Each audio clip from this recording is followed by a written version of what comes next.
Call to order. The February 24th City Council meeting is scheduled. Tonight, may we please have Mrs. Sharpshare do our prayer for us, please, and pledge allegiance. Sure. If everyone could please stand and bow your heads. Dear God, we come before you with humility and gratitude for the opportunity to serve this community. Help us to lead with wisdom, compassion, and fairness. Keep our minds clear, our words honest, and our hearts focused on what is best for all who call this city home.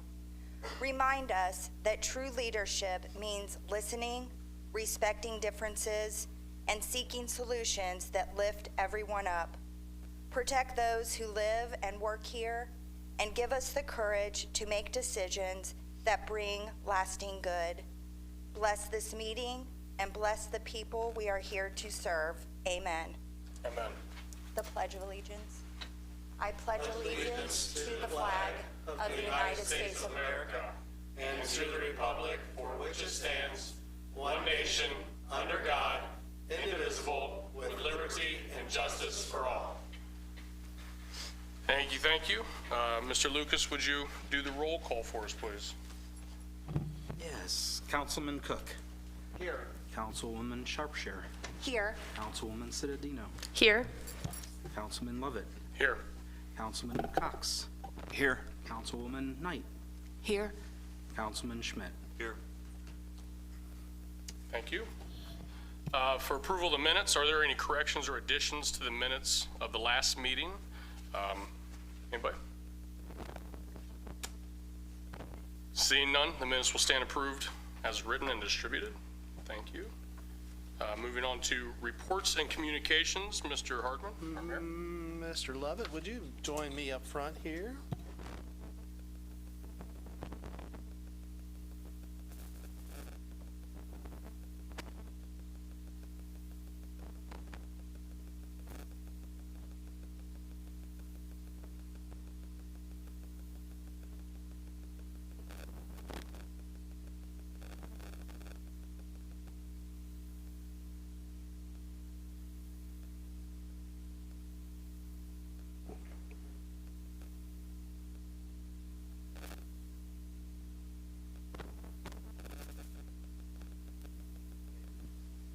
All right.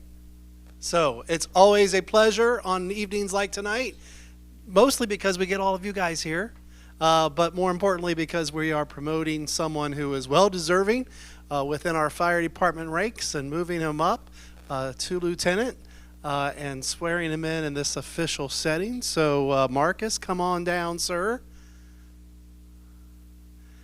Come on right up here.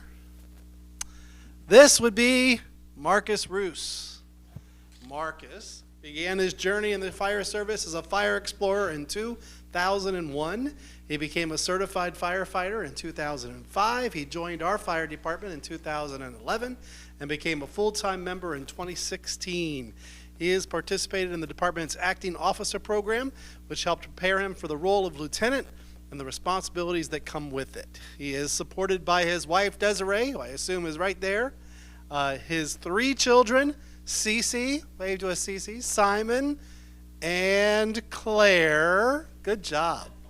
And outside of work, he enjoys running and spending time outdoors with his family, because that's about all you do have time to do is spend with your family. So it is a pleasure that we are very glad that we've had you serving us, and congratulations. And I'm going to swear you in. If you'll raise your right hand.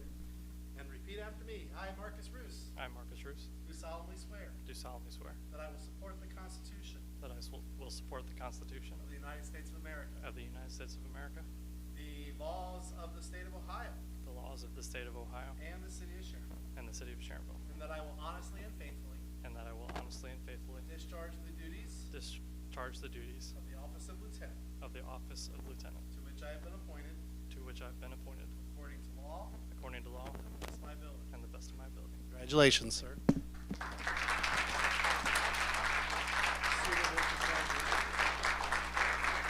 All right, we're going to bring up, so this is the time, let's bring your family up. Come on down, everybody. This is your chance to poke your dad or your husband, because we're going to have you pin on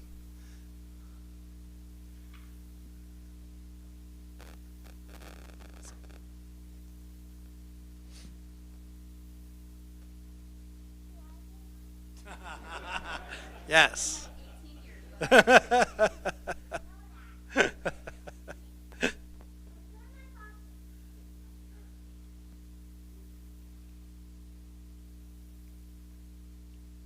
Congratulations again. There you go.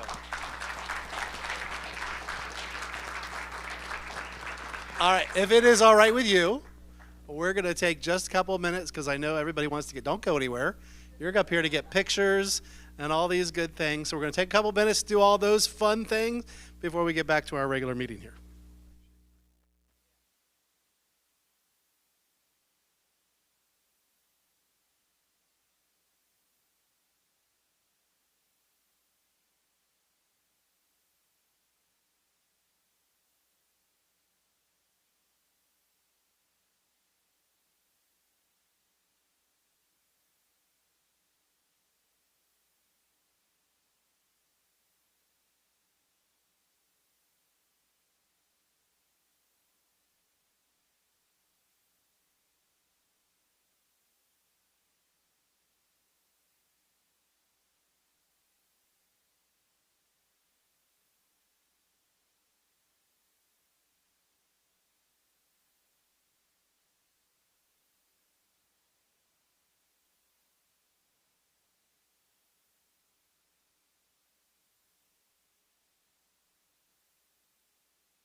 these folks are back there because they want to hear from their chief here in a few minutes too. The only other thing I have to report this evening, well, two things to report this evening. One, if you haven't had the chance to be at one of our newest businesses in Sharonville, I've managed to, since I've been back from a little vacation trip, to visit twice within the last week because it's really that good. Make sure you make your way down to Rita's Italian Ice and try a wonderful gelati. It is fantastic to see the business they're doing the couple of nights that I've been down there, even when it is 40 degrees outside. So it is a fantastic addition to our square. Great folks working there too, and it's good food. And a big congratulations to Sharonville's own Olympic gold medalist Connor Curran. It's exciting. I know our house was excited. I know probably houses throughout Sharonville were excited to watch him win a gold medal and to see him qualify in his individual freestyle aerial skiing competitions. We are working with his family that when he does make his way back to Sharonville to honor him appropriately in the way that he so richly deserves in representing the United States and representing the city of Sharonville. Super proud of that young 21-year-old man at achieving such a great accomplishment. So with that said, I have nothing further to report this evening. Thank you, Mr. Mayor. Our Safety Service Director, Mr. Lucas. Thank you. Two items before the legislation. The first, if we could all keep Madeline Dressing's family in our thoughts and prayers. Madeline passed away a few days ago, and she was a long-standing community development employee, then subsequently went on BZA for quite a long time, and her visitation is tomorrow at 9 at St. Mike's, followed by a mass at 10. Which I will not be able to make because for the rest of the week, the OCMA, Ohio City County Management Association annual conference is in Sharonville for the first time ever. They decided to leave Columbus and chose our location. Last year, up in Columbus, up at Easton, set a record for attendance at 265, and this year we have 307. So we are going to beat the last year's annual, or the record by probably somewhere around 15%, if my math's correct. We also set a sponsorship record as well. So if anybody's looking for me, I probably will not be getting back to you anytime soon after. So tomorrow morning, there's a mobile workshop at 10, which is right at the end of our employee banquet. That mobile workshop only has 40 or 50 attendants. Most people will start arriving about noon or 1 o'clock. So if you see some activity at the convention center tomorrow, if you're going to the banquet, that's why. Legislation-wise, we have a few items on the agenda this evening. Amended Ordinance 2026-04E deals with our hookah lounge code section that Law Committee made some amendments to. Chief or Mike, would you like to talk about the ordinance, or do you want me to just vaguely mention that the significant changes were a change to the hours to 2:30, the installation of an interior and exterior camera system as approved by the police department, and random inspections of the first responders as well. Those are the most significant ones. Law Committee can correct me if you want on any other significant one, but that's up for a third reading this evening. Ordinance 2026-09 is our annual ordinance book update. That's a third reading this evening. 2026-12E is a request to begin the demolition on 1114 Main Street. That building is at the corner of, Kevin, correct me if I'm wrong, Walnut and Main. There was a little water main break in the building, and we're asking that this be demolished sooner rather than later as part of the bigger package, so we don't have to deal with mold and other health-related issues. And then Ordinance 2026-13E is related to Resolution 2026-R3E, which Michael and MSP is here tonight to talk about both.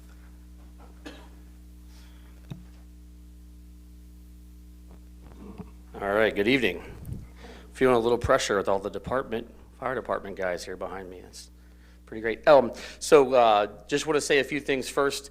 Two pieces of legislation tonight, like Jim mentioned. One is a resolution that I'll talk about first, which is the adoption of the plan for the Upper Grove, also referred to as Gower East. You'll hear that quite a few times in the MSP presentation.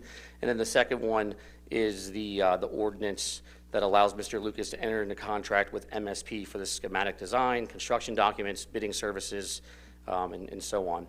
But just a quick overview of where we are. In August of 2024, we met council and department leadership to go over a 5-year capital plan. From that plan, one of the top 3 projects was Gower Park, focusing on Gower and the renovation of Gower. So we turned our focus to Gower. We've been working with MSP since then. And the process has included multiple planning meetings, public input sessions, a community-wide survey. So throughout this work, we've kind of carefully considered construction, operating costs, long-term maintenance, and most importantly, a great experience through great amenities. Tonight, I'm requesting that the City Council adopt the renovation plan. It allows us to move into the next phase, and that's kind of what I'll talk about here in the ordinance. With the ordinance adoption, like I mentioned earlier, the schematic design, construction documents, bidding services, and construction administration, it also allows us to select a construction manager at risk through the MSP contract. Public construction has become more challenging. We're seeing fluctuating material costs, supply chain delays, labor shortages, and increased expectations for transparency and fiscal responsibility. Under these conditions, the traditional design bid build process can create budget uncertainty and increase the risk of delays. Oh, we got something weird happening on the board.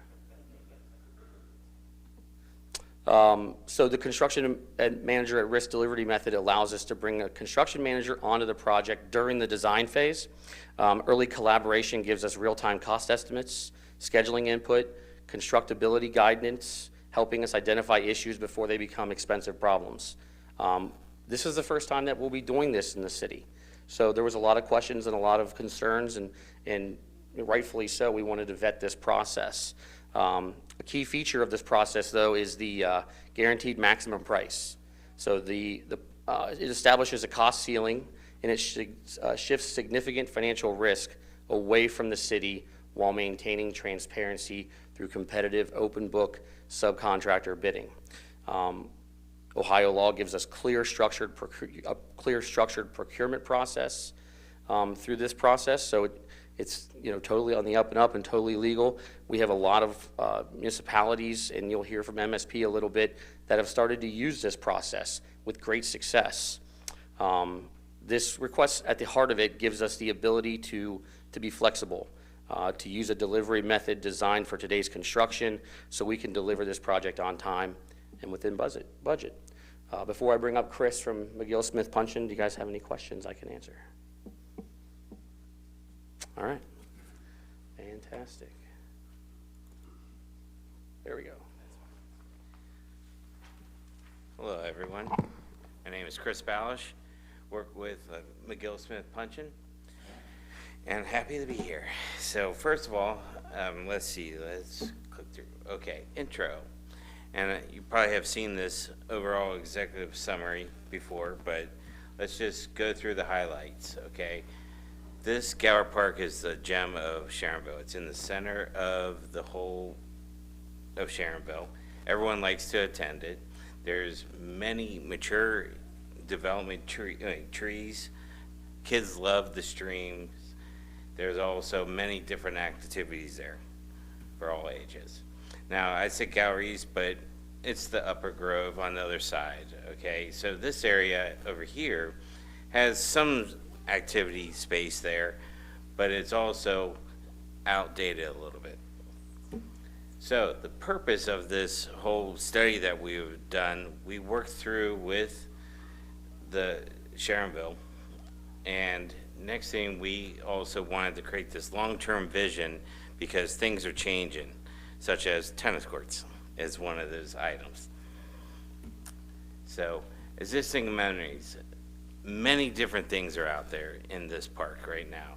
You got playgrounds, you got passive, picnic tables, shelters, you got walking trails, and you got also restrooms around there. And up top, you have on the Gower East or Upper Grove, you have also a gazebo, basketball courts, and a maintenance facility on that side by the library. So in this park, you have different things that are opportunities to enhance, such as the soccer fields, the walking loop around the activity areas, event facilities, such as also more parking, and, you know, with the enhance and upgrade of the playgrounds. So on the constraint aspect of things, you do have a lot of grade. Levitt Center needs some little rehab. Baseball fields are not being used as much anymore, so you would like to see maybe other activities that could go in there, such as more soccer field, youth soccer. The lights are a little outdated now. Some don't work, which if you want to have any outdoor evening activities, it might be nice to have. Plus with the Sharonville Fest out there, have that light structure for safety aspects of things. Since this is already a lot of use in there, additional restrooms would be nice to have. And along that stream is a golden opportunity for photo shoots, such as like proms, weddings, and other aspects, including more parking, I would say. So, up top, again, this whole park, especially up that in the Upper Grove, right there at that corner is that magnificent tree. We can't lose that tree. So, but there's also a lot of slope, and we need to make sure we can access it ADA up to that upper area, along that area. But I mean, there's also other programs up there as movie night, yoga, and basketball. But also you want to be able to have more safety up there because you can't see it up on a regular basis. So, again, this was just showing the highlight of the hills, the grades, and just a nice area up there. Just, I think it's underutilized right now because it's hard to get to. So, when you're looking at analysis, this was our first just broad like bubble diagram when we came to the city. Just to talk this out and just say, hey, what about we move the tennis courts? What about we expand the parking up top? Also, down below, the red line is a lot of floodplain issues down there, which you gotta work around in some ways, but also screening to the west. And there's an access point, but you have a major connection going across the street from Thorndale to both sides. So we wanted to start this discussion. So we looked at the Upper Grove here and just talking about the grades, talking about the basketball court. It's a little deteriorated right now, but it's, again, underutilized. So what we came across was we came up with some concepts based off of the conversations with the park district. So we adjusted items. We came up with some hand drawings, and one of the biggest things that we're hearing is how pickleball is becoming more of a popular sport. Okay, so like if you look down to the right on this hand sketch, we took one of the basketball courts, tennis courts away for additional parking, but in the Upper Grove, we increased the pickleball to give those areas up there. Also a gathering space in the center, so not just pickleball, but anyone who wants to be up there can be up there. In addition, there's restrooms and basketball courts up there as well. So it's a multi-purpose area with a green space around. So as we created this master plan, we worked on some decisions and we finalized this, and then we came up with the overall concept for both these parks, Upper Grove and the large gallery park. So when we did this, then we needed input from everybody. So we reached out and we had a public house. Quite a bit of people showed up for this. We're just open book and just asking, and we received comments. many different aspects came out of that, which was great. But majority of the people who came out for this really loved this park. So, and also many of the people who came to this meeting were within Sharonville. But if you look on here, it's harder to see on the top right, he had wide range of ages. So it wasn't just a certain age group that was coming out. It's multiple ages, which gave a wide range of perspectives for everybody. So which was nice to see. Couple of things. Walking paths was like one of the highest ones, but they also liked the overall concept because it had many different features for all different ages. So, a big summary of this whole plan was they supported the amenities. We don't want to lose trees that we have to lose because you can't replace 100-year-old trees, for example. You have more sports variations from kids to older. My mom plays pickleball. She comes up here once a week, and then goes down to the Blue Goose every week with the ladies. Safety concerns, okay? More lighting. Also checking out next to the playground and creek. And then also connectivity, because since you have all these activities going on, we should try to figure out where all the parking should be so they can easily accessible safely. Well, this was part of it, ADA accessibility, because you have a lot of terrain on this park, which was great, because one of the great amenities I loved to put in there was the sledding hill on the one side and slides. So, in addition, more benches, seating areas for everyone to enjoy this park passively or around with other people. And let's see, upkeep. We want to make sure the materials and everything can withstand public, issues sometimes. So, overall, here's a couple pictures that we taught and illustrated at the public house, public input meetings. And then this is also on the website. So talking about enhancing the stream because kids love to play in it. I like the fact that you get your hands dirty a little bit. It's a great opportunity for people to watch their kids next to the playground go down and be more interactive. Rehab, love it, and on the top left is like a new facility that can host weddings, receptions such as. So like at the top right here. Also, sitting areas such as with gazebo or trellis so you can enjoy it over many different times of the season. And then the bottom right was saying a potential new bridge that could look down this whole corridor so you can get nice pictures different times of the seasons with flowers and other aspects, fall colors. Up top, a grand gazebo in the center, so it can overlook the pickleball courts onto the lower part and also be accessible to the other side, closer to the east, which will also be next to a couple of basketball courts, so it's not dedicated just to one group of people. It's grouped to a lot of other people. And on top of that, one of the comments was activity areas, outdoor training. So equipment that will go here and extend into Gower Park. So you can walk big loops and also have a little activity area to work out. So quickly, cost estimate. So it ranges. We did this last year. So we gave a budget, and the Gower Main, give or take, is around $6 million, and the Upper Grove would be give or take around $2 million.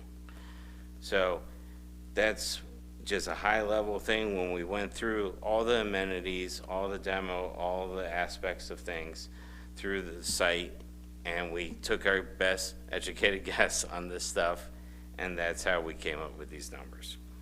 So Michael mentioned this, but if you want to go any more into this, Randy Merrill from our company met with the attorneys of Sharonville to discuss this in depth. So if we need to go more in this, I'll be happy to figure out another opportunity if I can't answer a question here. But basically, what Mike was saying is having the CMR process really helps keep everyone at the max, and then also real-time estimates of what's going on, okay? So that's how you're going through the budget. You can see this. I can definitely provide you guys with any of this information if you would like to have it. I actually have a flash drive right now. So, and then the last thing is basically some of the highlight benefits is you meet with them early, you watch your costs early, you get part of the competitive pricing is they're required to go out to get 3 bids no matter what discipline. They can't just hand it to somebody. They reduce the risk, fewer change orders because you're working through the process so you understand what's going on as it's going through the process. And sometimes they figure out a better way to do things than we can put up. So, and then execution. So that's a very high level. I was trying to keep those guys happy back there. So any other questions? You good? Yes, sir. Target time frame from start to finish to completion? Ooh. Yeah. Best estimate. Best estimate would be obviously based on the ordinance passing tonight. Ideally, we would like to reopen it before spring of 2027. So, Keep in mind, though, this is, cost-wise, only the Upper Grove's in the budget, right now? Yeah. So, yeah, we're only going for the Upper Grove to start. Phase 1, Phase 2 would be across the street. We have a lot of constraints there. He mentioned a handful. We've got to work with probably EPA on the creek. We're going to have to work with Army Corps of Engineers on the floodplaining and things like that. So there's a lot of hoops. And the Department of the Interior as well. As we recently found out, Gower Park was purchased with federal money in 1970. So there's some restraints that are on us from that standpoint as well. So, yeah. Yes, sir.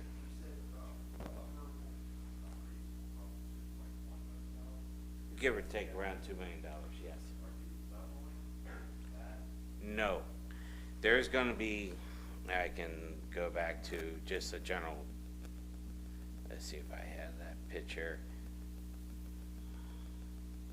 So if we look at the top, I was trying to, so here, so the red is like the extreme slopes. Now actually some of it you can bring down, okay? Also, by the parking lot to the left of this area, over to here, there is enough grade that you can loop up here to get up to the upper level ADA accessible that route. Some of this area here might get a little bit lower, so it will stair step. So if we went back to that photo at the end here, you will see how this is the upper level, and then there'll be steps and say give or take 3 feet lower. So as you're going down, you can stair step it back down the grade. So we haven't figured out the grades yet, but the point is to step it down so you can visually see into the area. There will still be grade. There will definitely still be grade. But Yes.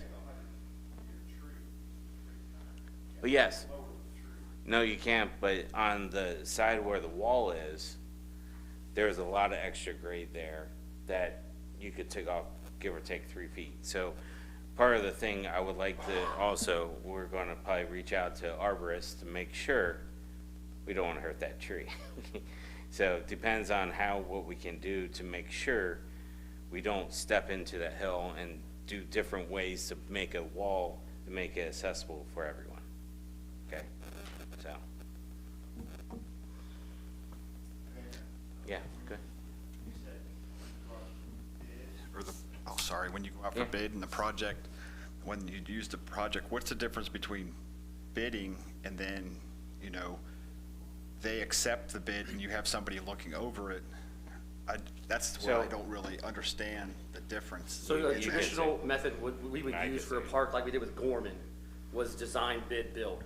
We would use MSP to design it, bid it by putting out construction documents, and then a company would say, we would like to bid this project, here's our sealed bid for you to open publicly and say, you know, this one, you said it's gonna cost 1.5, here's our bid at 1.4, or even 1.7, which is a lot of the times what we've seen with some of the park projects. Okay, so MSP, you guys are the ones that set how much the project's gonna cost. Yes. And Or, then oh, you- we'll also reach out to a third party to get an estimate, to finalize this estimate as we're working through. Now, with that said, this whole thing, we're gonna reach out to contractors, okay, different ones. We'll invite them. They'll send us their qualifications, okay? Then these guys, and we'll maybe interview, maybe talk to them, who do they like, and then when we get that, we set that number, then you start doing that. And then you're not reaching out. If they have subs, they have to go out to extra people. And then if they We say- work with them all the So way if through. it's 1.5 million, they say Yes. they could do it for 1.4 million, and then they hit that mark at 1.4 million, or they get to keep whatever they don't do and they still hit that mark? He's asking, is I the understand. guaranteed maximum price is the guaranteed It's a maximum guaranteed price. maximum price of what they're using for the, Well, so they there's- can't undercut right. us. There's and obviously go below incentive, cost. Yes. yeah, there's incentive for the construction manager to get pricing down to be able to realize more revenue, more profit. And that's kind of one side of the coin here, right? So, yeah, there's the potential that if we put our guaranteed maximum price at 1.7 and they do it for 1.5, they've done a great job and they've made a lot of profit off of this project. But we know from a change order standpoint, we're not gonna get some massive order and have to come before you for an extra $100,000 because we found something silly to get, you know, now to 1.8. Okay. Right, there's that It cap. offers us protection. So it's kind of, But what's the protection that they just don't, use lesser quality material? well, the whole Is process there a process, so you guys are overseeing that process? Yes. Okay. and MSP Yes. creates essentially the basis of design. So if we say, we want a pickleball net made of this material, please give us that, then that's what we're gonna get. Right, Okay, thank you. yes, correct. Michael, the ordinance from law committee to council changed subtly based on some questions I had. Yeah. How it was Yeah, so originally the ordinance request that you saw called out a portion of the project for the construction manager at risk to sign said contract up to $49,999, which is what the amount is allowable by law for a professional services contract. Because we don't have that construction manager chosen, and because we don't have that contract before you, we back that off. So that's why you're seeing a secondary version of the ordinance tonight, which essentially adds a step to our process, which is fine, but we'll come back to you with the next step and say, MSP's here, but also the construction manager that we've chosen from ABC Contractor is here as well, and we'll be signing a contract with them, and we'll be asking permission to do so. So it just adds a step in between. Yeah. Does that sum it up, Jim? Okay, Okay. perfect.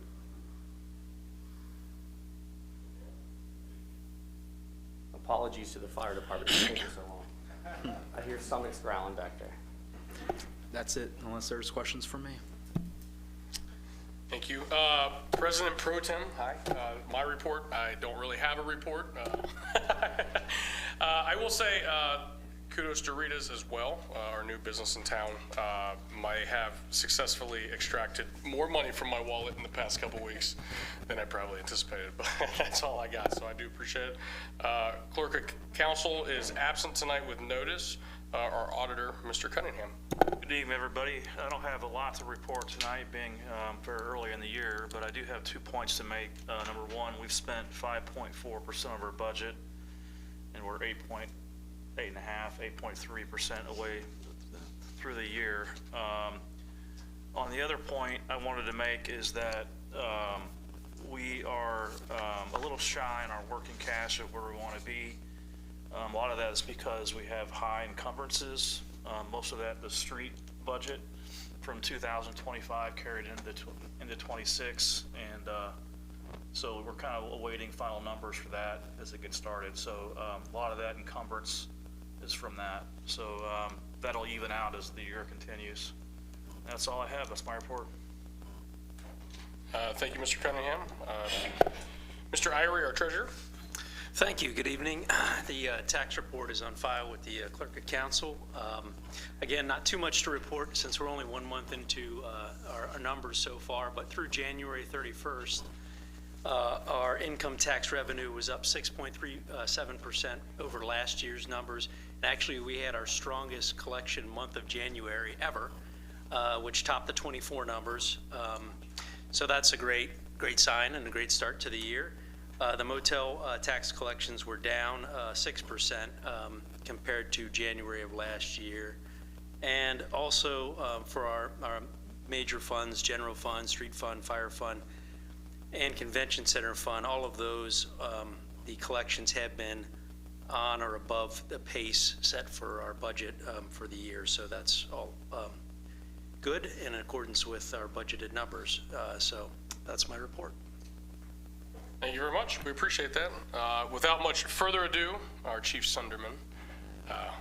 All the fire department has been patiently waiting, so we do appreciate you all. Thank you.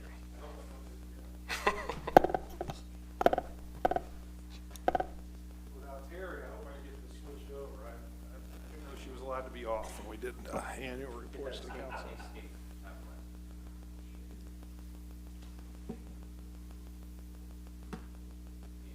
No pressure.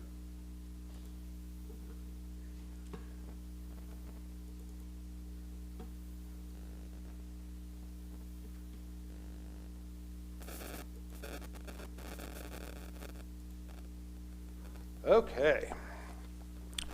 Well, good evening again, everybody, and again, thanks for having the fire department. I truly enjoy the swearing in and having all the fine folks here behind me for our annual report to council. So I'm going to jump right into it and look at our dispatch numbers for 2025, and we are just about ready to touch the 7,000 mark for the number of times that we are rolling a vehicle out of a station. You all may remember we did have quite a change in the negative 22 to 23, and I wasn't quite willing to call that a trend, that we were starting a downward trend. Well, we certainly have not. We're, almost 1,000 runs up from 23 to 25. So we do continue to increase our number of responses. This is our vision, mission, and value statement. You have all seen this before. I've highlighted a couple words out of those statements of what we're going to carry tonight. And, just as a reminder, every year I try to pick a theme. And, back in 22 that we really talked about the organization and the people within the fire department. Last year we carried a theme of technology and how we were using technology to help out with the loss of some of our institutional knowledge as older people or more senior members retire. And tonight we are going to talk about beyond firefighting, all the things that we do that at the fire department that have nothing to do with fighting fire and have nothing to do with making EMS runs. So really kind of outside of what you think of traditionally that the fire department does. So one of the areas that we do spend a lot of time and put a lot of hours into is our community risk reduction. And that is twofold. That is our fire code enforcement. That's our fire marshal, who has 4 part-time inspectors working with her, and our EMS coordinator, who has other instructors that are members of the fire department working along with her. So just a couple highlights here. The team in 25 did complete 2,355 inspections. And I do also want to call attention to the 27 CPR classes and AED classes. I'm going to get more into that here in just a second. And those classes can be anywhere from 10 people to 40 people. So, roughly 550 or 600 people learn CPR at the Sharonville Fire Department in 2025. So why is that important? Is it important? Should we be throwing that much manpower at it or that much time into it? So first, I do want to speak to code enforcement And there are lots of analysis done by insurance companies, by the NFPA. Is it worth it? And pretty clearly the answer is yes. Communities with strong code enforcement have about half the rate of fires as communities without. And moreover, if there is a fire in a community that has strong code enforcement, the dollar loss for that business is actually lower. You can see our community risk reduction, the code enforcement section, they just knock it out of the park. They have a very strong history of inspecting every business in Sharonville one time per year. I think they missed 4 in 2025 for one reason or another. It could have been a tenant change or couldn't get into the building in that year. And as you're looking at all those numbers, so every business gets inspected once a year, but our high hazards, our hotels, our nursing homes, our schools, they'll get 2 or 3 inspections per year, and consequently more follow-ups.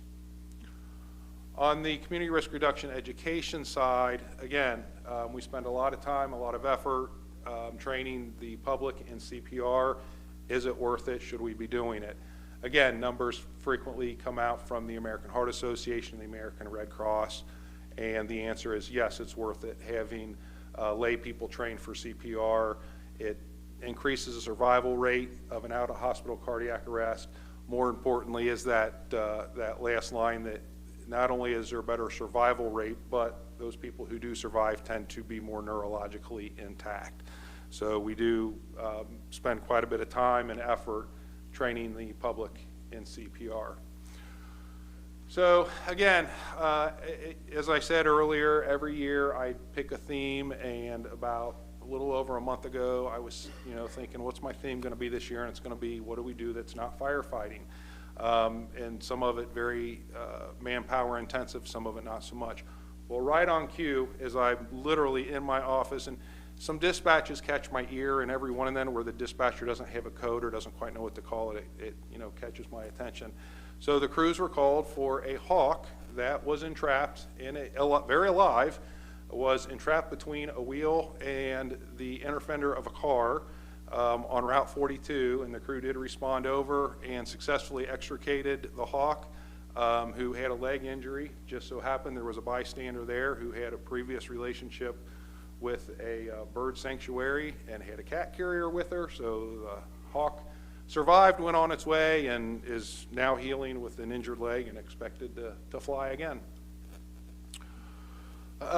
Elevator rescues, and in general, we get called for about 12 to 15 of these per year, and they can be as simple as a door is stuck open, and we have specialty keys and specialty tools to get doors open.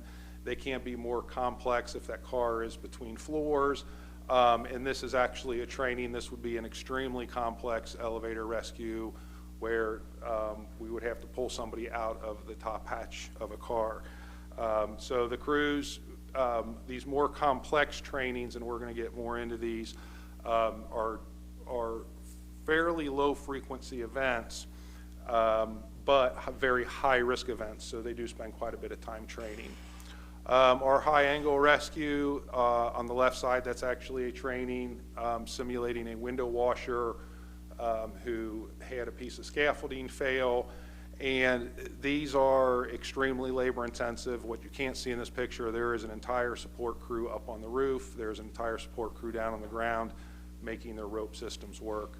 On the right hand side, what you see there, that is an actual high angle rescue for a roofing worker that fell from a 3rd story roof down onto a 1st story roof and had to be immobilized and then consequently extricated from the roof.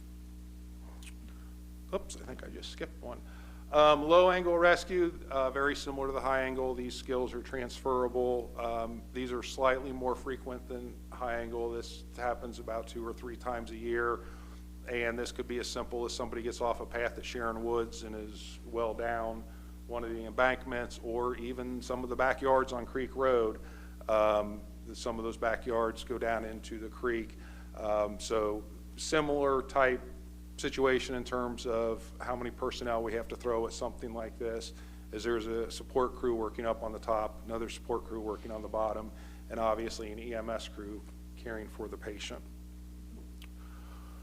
Water rescues, these usually come in two forms for us. On the left, high water is the more common scenario for us. Anybody who's lived in Sharonville for any amount of time knows if we get that 1 or 2 inches of rain per hour, some parking lots can start to flood, some roads can start to flood, and we frequently get called for people who are stuck in their cars in high water. On the right is ice rescue. Far less frequent occurrence for us, less than 1 time per year, but we do train it on 1 a year. All of these technical, manpower intensive type rescue scenarios, there is no on-the-job learning. You need to, when the call comes in, you need to know it, so they do train on this once a year. And we do actually practice ice rescue both for humans and for domestic animals, so we do go after both. Hazardous material, and this actually was a hazmat run in 25, it may have been 24. We do have 3 to 5 of these per year. As I've mentioned before, we do count on our special team. There is a county agency that helps us out with hazardous materials runs. We are actually, Sharonville is one of the heaviest users of the hazardous material team in Hamilton County, averaging between 3 and 5 per year. This particular event were some drums that tipped over in a truck, 2 separate chemicals mixed together, making a new unknown chemical, and we count on that hazardous material team to do the analytics to what it is, how dangerous it is, and then consequently we'll provide the manpower to mitigate the problem and decon. Entrapments, these happen about 12 to 15 times per year, and these are essentially more serious auto accidents where the heavy rescue crews are working to basically separate the car from the patient as opposed to separate the patient from the car. Again, these tend to be very labor intensive, and as you can see, we obviously count on our PD friends to help us out with traffic control, and we have to assign crews to keep those vehicles stabilized while we're cutting on them, and crews ready should there be a fire as we're extricating patients. Both these happened in 2025. Both, believe it or not, had positive outcomes, which is pretty incredible looking at the vehicles. We do provide cleanup. You never know when a random house is going to show up on I-275. It does actually happen. Or a truck tips over that is carrying nothing but scrap lumber. We will throw the Sharonville Fire Department manpower at this, and part of the reason we do that, as we look at kind of the whole, serving all of our customers, ODOT does quite a few studies on if the interstate is closed, the likelihood of a secondary crash. Interestingly enough, those secondary crashes, because of an interstate closure, have a higher probability of a fatality. So we absolutely do work with ODOT and the towing companies trying to get the roadways cleared and get that highway back open as quickly as we can so that there is not a secondary incident. And lastly, I do want to speak, first of all these fine people behind me. They're still back there, aren't they, Glenn? Or did they stick around? Are they still here?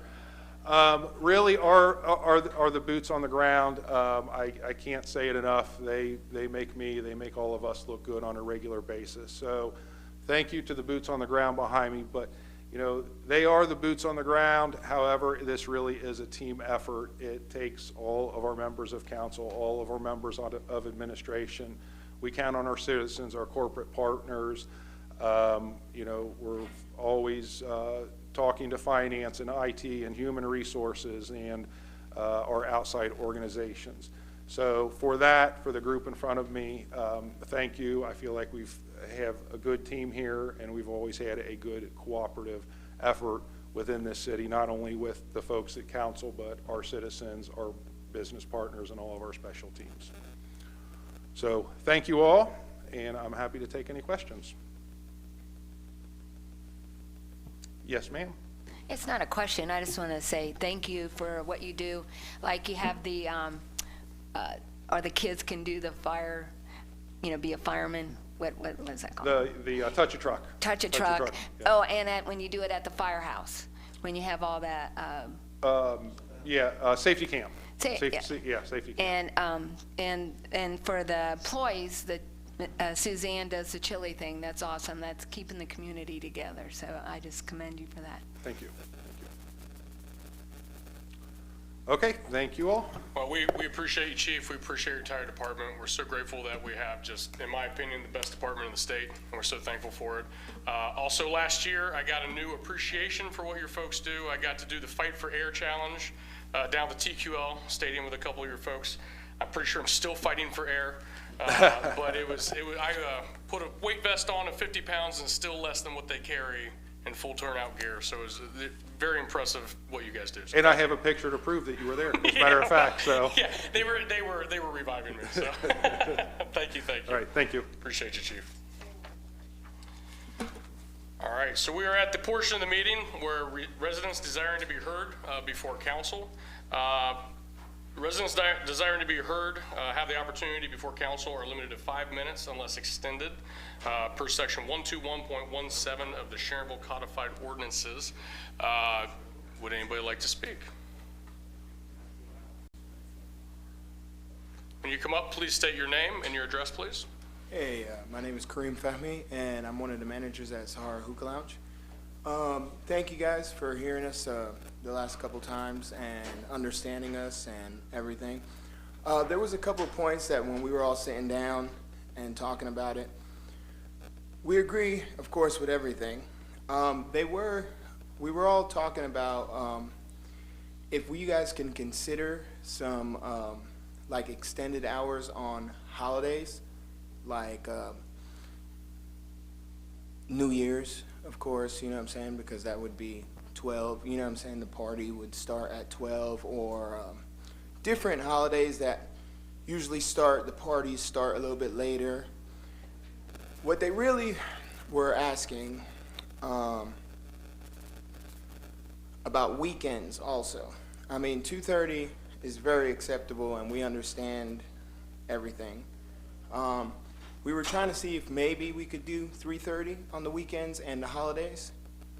Like I said, any of the holiday, New Year's, or like the weekend of, Thanksgiving, how that's more of a busier weekend and stuff like that. And it would help us, make more money, of course. I mean, at the end of the day, that's what a business is trying to do. But we have also considered that we would have to implement more security, more cleanup on those certain events. So we did put that into thought also.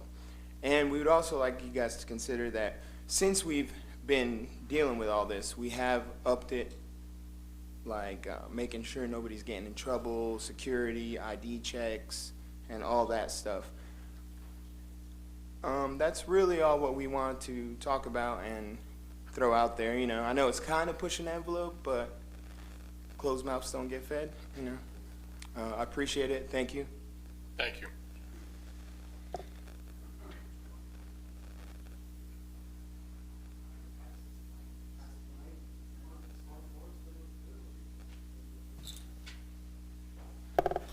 Okay, anybody else want to be heard? Hold on, I'm going to fix that distraction real quick. I don't know why that keeps getting. I'm distracted easily.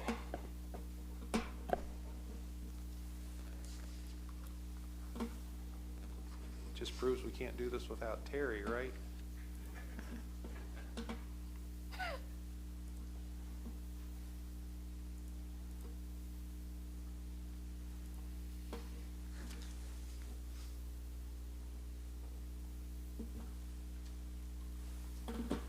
Thank you, Chief. Is there anybody else wanting to be heard? Okay, seeing none, we're going to move on to council committees, budget and finance and project oversight. Mr. Cook? Thank you. No report this evening, but I will mention that the next budget and finance project oversight meeting will take place on Tuesday evening, March 10th at 6 p.m. in the administrative conference room. Thank you. Thank you, Mr. Cook. Community development, Mrs. Sharpshire? No report, just one notice that the next BZA Planning Commission is scheduled for March 11th at 6:30, back to back. Appreciate it. Thank you much. Community Services, that's me. All I was going to say is thank you to Mr. Blomer and the team and everybody that you've put together, all the work that administration's done to bring forward plans of our parks to really just enhance and enrich our community. We know it's been a lot of work and labor love to get here. So just as the community services guy, I just want to say thank you for that. I really appreciate it. So really spectacular plans and diagrams that you guys put in front of us. So thank you. Thank you very much. From there, we're going to move forward to honored citizens. Mrs. Knight. Yes, tonight I'm also honoring Connor. Congratulations on your medal, gold medal, and thank you for putting Sharonville on the map. I don't know if any of you heard, but in his little bleep, it said he was from Sharonville, Ohio, not Cincinnati, Ohio. And then he's being interviewed, and the guy said, "You're from Cincinnati." He said, "No, I'm from Sharonville." So that was a good bleep for us. And I also like to honor all the Sharonvillians who got up real early to watch that at 4:45 in the morning, and also for putting all the pictures and comments on Facebook. What a great time to be a Sharonvillian. Thank you.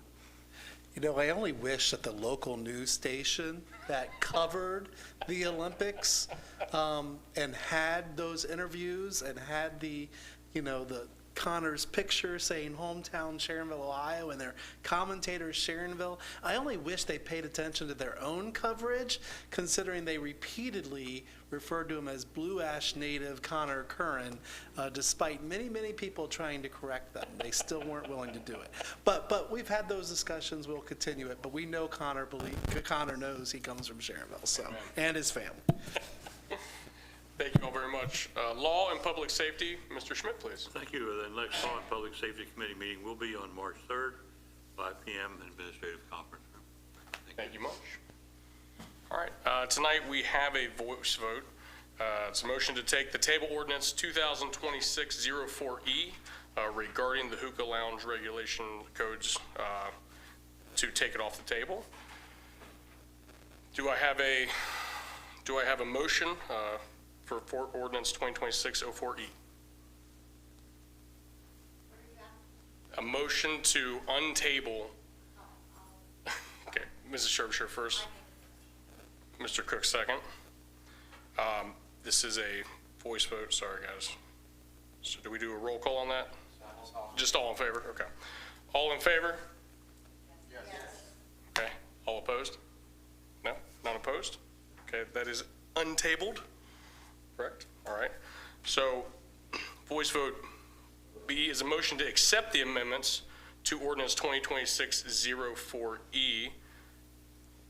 Is there a motion to, yes, ma'am?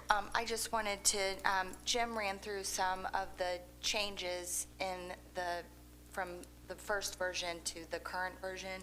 There was also one more that required the age limit to be 21. Okay. So I just wanted to put that out there too.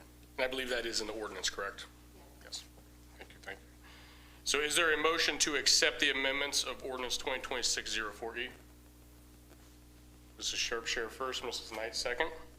All in favor? Yes. All opposed? Okay, we have accepted amendments into that ordinance. That acceptance of the amendments in that ordinance, as it's written, would be at that 2:30 time slot, okay? I will say before we kind of move on, if it's appropriate for me to do so, we for weeks now have spoken in depth about that, understanding where we came from to where we are. I think we have come to a pretty good spot with a lot of consideration. And I think with that, with everybody saying that, we're all pretty comfortable with what we've kind of come up with. And that's with thought, consideration, and conversation with you guys as well, the proprietors as well. So with that, it sounds like we're going to keep that the same, okay? So I appreciate your thoughts and your comments, but we're going to keep that the same, okay? So rule suspension motion. Is there a motion for rule suspension for ordinances 2026-12E, 2026-13E, and resolution 2026-R03E for immediate effectivity? Mr. Cox first, Mr. Schmidt second. Okay, discussion? All those in favor say yes? Yes. All those opposed say no? Okay, with that, we're going to move on to unfinished business. Ready for me? I am All right, ready for you, yes, sir. I'm just glad that the titles are not super long this time. So it's a third reading on amended ordinance 2026-04E, enacting new business regulation code, chapter 732, regarding hookah lounges within the city of Sharonville and declaring an emergency. Okay. Is there a motion for amended ordinance 2026-04E? Mr. Cook first, Mrs. Sharpshire second. Discussion?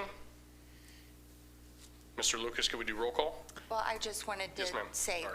reiterate what Glenn said about how much we have discussed this in committee, and we definitely think we've came to, as a city, and what is in the best interest of keeping businesses, establishments open until 2:30 in the morning versus midnight. So, and thank you for your comments. Thank you for that, Mrs. Sharpshire. Okay, so let's move on to roll call. Mr. Lucas? Councilman Cook, Yes. Councilwoman Sharpshire, Yes. Councilwoman Citadino, Yes. Councilman Lovett, Yes. Councilman Cox, Yes. Councilwoman Knight, Yes. Councilman Schmidt. Yes. Motion passes. Thank you. All right, it's also a third reading on ordinance 2026-09, an ordinance approving the editing and inclusion of certain ordinances as parts of the variance component codes of the codified ordinances of Sharonville, Ohio. Do I have a motion for ordinance 2026-09? Mrs. Citadino first, Mr. Cox second. Is there any discussion on this one? Seeing none, Mr. Lucas, roll call. Councilman Cook, Yes. Councilwoman Sharpshire, Yes. Councilwoman Citadino, Yes. Councilman Lovett, Yes. Councilman Cox, Yes. Councilwoman Knight, Yes. Councilman Schmidt. Yes. Thank you for Alright. that, Mr. Lucas. Moving on to new business. We have first and only reading on ordinance 2026-12E, authorizing the Safety Service Director to award a contract regarding demolition of 11141 Main Street and declaring an emergency. Is there a motion for ordinance 2026-12E? Mrs. Sharpshire first, Mrs. Knight second. Thank you. Is there any discussion on this? Okay, seeing none, roll call, please. Councilman Cook, Yes. Councilwoman Sharpshire, Yes. Councilwoman Citadino, Yes. Councilman Lovett, Yes. Councilman Cox, Yes. Councilwoman Knight, Yes. and Councilman Schmidt. Yes. The next one is a first and only reading on ordinance 2026-13E. I think Terry put the title in as the original version. I'm going to read the amended version. Authorizing the Safety Service Director to enter into a contract for design and administration of the Upper Grove project and declaring an emergency. Thank you for that, Mr. Lucas. Do we have a motion for ordinance 2026-13E? First, Mrs. Citadino, second, Mr. Cook. Thank you. Is there any discussion on this? Mrs. Knight? Yes, I just want to say, looks good, and our head librarian's here tonight, so she's probably really liking this because people will come and get a book and then go up and sit on our new benches while their kids are playing. Am I making a good point there? All right, thank you. Thank you, Mrs. Knight. Okay, Mr. Lucas, roll call, please. Councilman Cook, Yes. Councilwoman Sharpshire, Yes. Councilwoman Citadino, Yes. Councilman Lovett, Yes. Councilman Cox, Yes. Councilwoman Knight, Yes. Councilman Schmidt. Yes. Motion passes. And first and only reading on Resolution 2026-R03E, adopting the Upper Grove renovation concept and declaring an emergency. Thank you. And do I have a motion for resolution 2026-R03E, please? Mrs. Knight first, Mr. Cox second. Thank you. Is there any discussion on this? Seeing none, roll call, please. Councilman Cook, Yes. Councilwoman Sharpshire, Yes. Councilwoman Citadino, Yes. Councilman Lovett, Yes. Councilman Cox, Yes. Councilwoman Knight, Yes. Councilman Schmidt, Yes. and the motion passes. Thank you, Mr. Lucas. This is our final call for residents desiring to be heard in front of council tonight. Okay. Are there any other matters to be heard before council tonight? Mrs. Knight? I know I'm talking a lot tonight, sorry.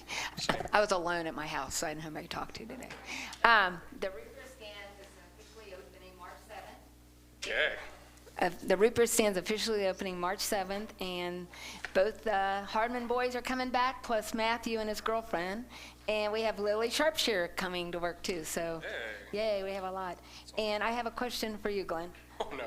Are we meeting on Yes. March We are 3rd at meeting 4 p.m.? 4 p.m. March 3rd before Law Committee in the Administrative Conference. Okay, just checking. Thank you. Anything else? Going once, going twice? Do I have a motion to adjourn? Mr. Cox first, Mrs. Knight second. Thank you all. And with that, we have adjourned our meeting. Thank you. Everybody have a wonderful night. Appreciate you hanging with me up here. So.